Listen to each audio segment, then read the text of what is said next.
guys, for today's video I'm gonna be creating this tribal pattern.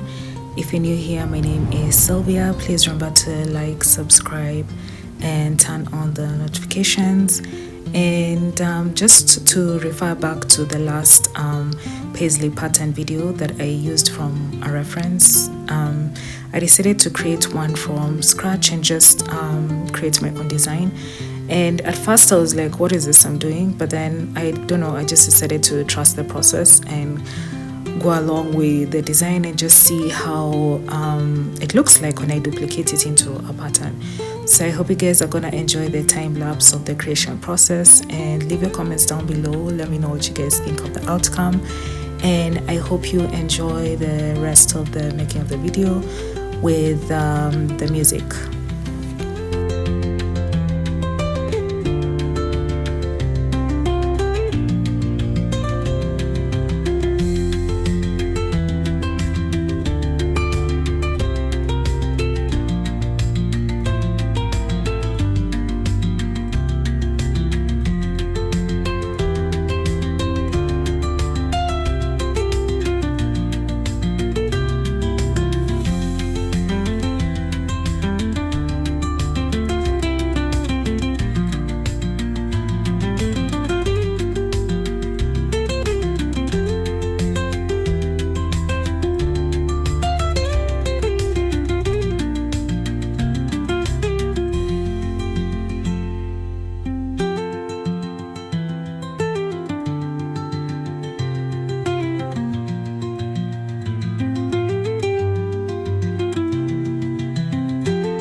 of course I decided to duplicate it. And the way I did that is just creating a new document and trying to align it so that it aligns into a pattern, and just making sure that the pattern is centered as this. I hope you guys like the outcome. Let me know. Remember to like, subscribe, and turn on the notifications, and I'll see you in the next one. Bye.